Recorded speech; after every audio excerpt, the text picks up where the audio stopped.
Pendidikan dan pengajaran adalah sesuatu yang tidak bisa dipisahkan. Menurut Ki Hajar Dewantara, pengajaran adalah bagian dari pendidikan.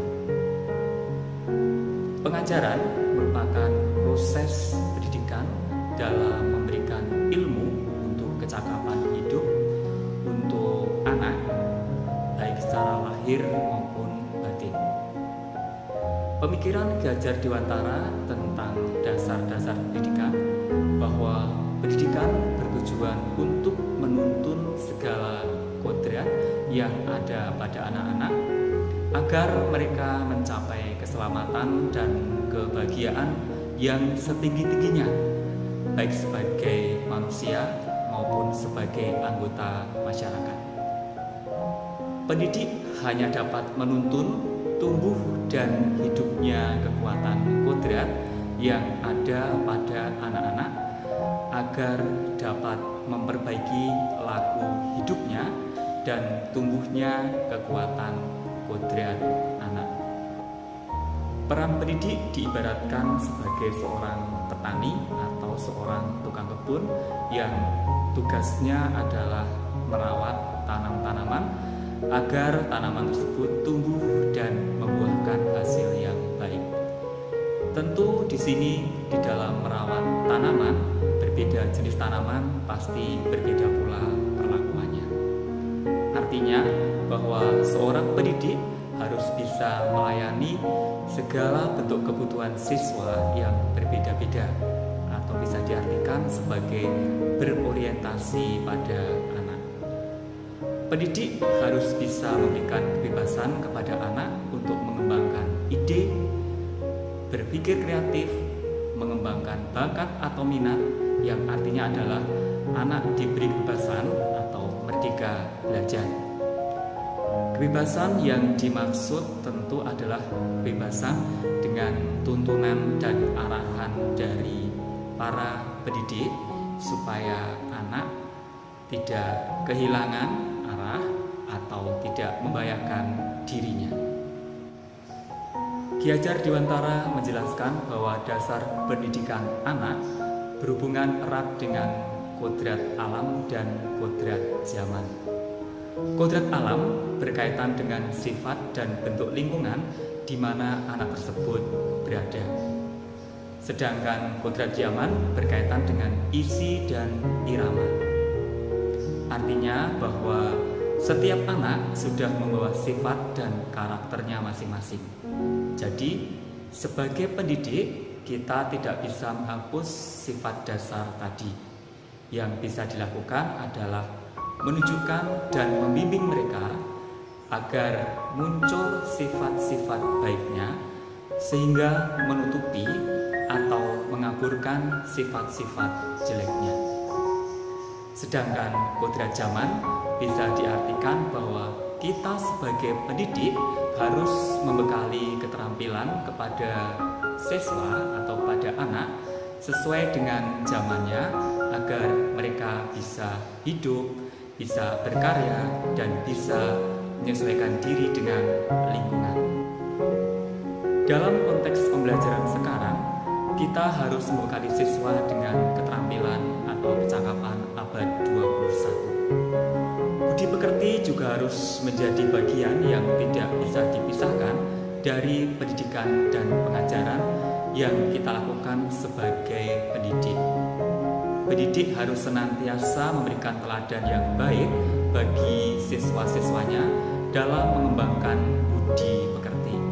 Kita juga harus bisa melakukan kegiatan-kegiatan, pembiasaan-pembiasaan di sekolah untuk menanamkan nilai-nilai budi pekerti atau akhlak kepada para siswa. Salah satu kodrat anak adalah bermain. Ketika anak-anak sedang bermain, yang mereka rasakan adalah gembira atau senang. Nah, itu pastinya akan membuat suatu kesan yang tersendiri yang ada di dalam otak atau pikiran anak-anak. Maka hendaknya kita sebagai pendidik juga memasukkan unsur permainan di dalam proses pembelajaran kita agar anak menjadi senang dan tidak mudah bosan.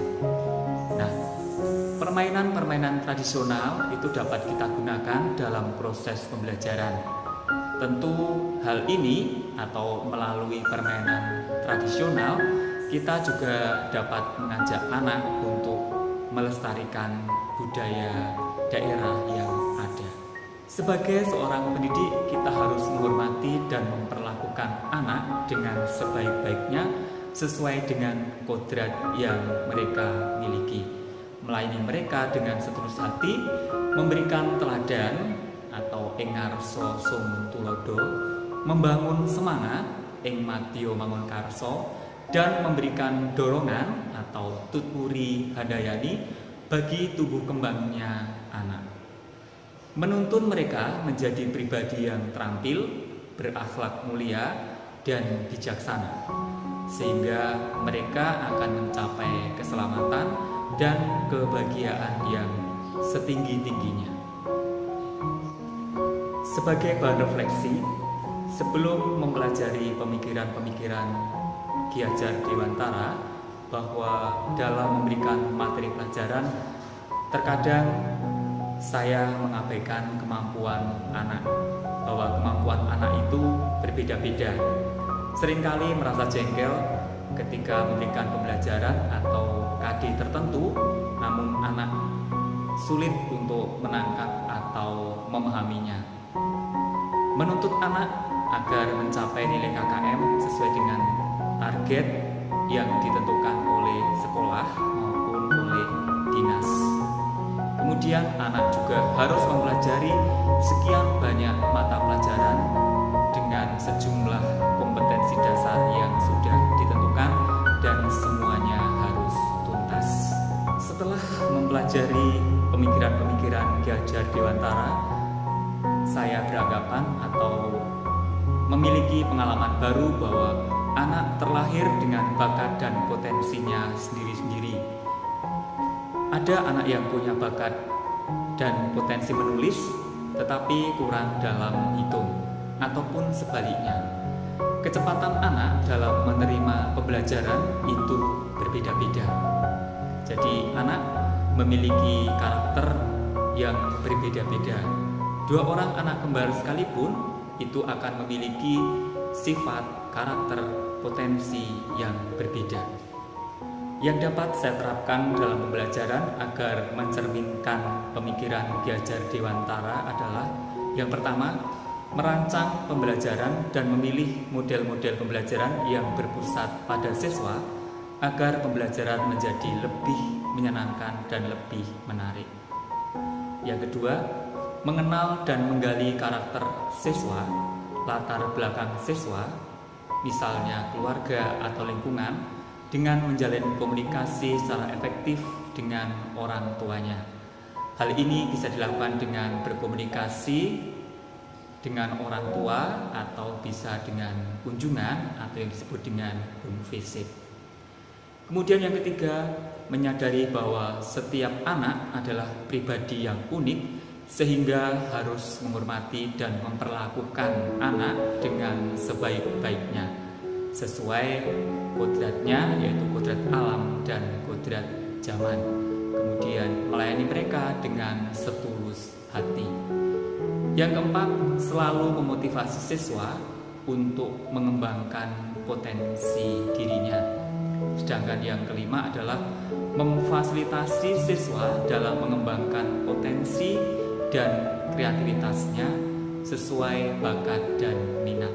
Yang keenam, memberikan teladan atau ing ngarsa sum tulodo, membangun semangat atau ing madya mangun karsa, dan memberikan dorongan atau tuturi handayani bagi tumbuh kembangnya anak. Dan yang ketujuh, menuntun mereka menjadi pribadi yang terampil, berakhlak mulia, dan bijaksana, sehingga mereka akan mencapai keselamatan dan kebahagiaan yang setinggi-tingginya.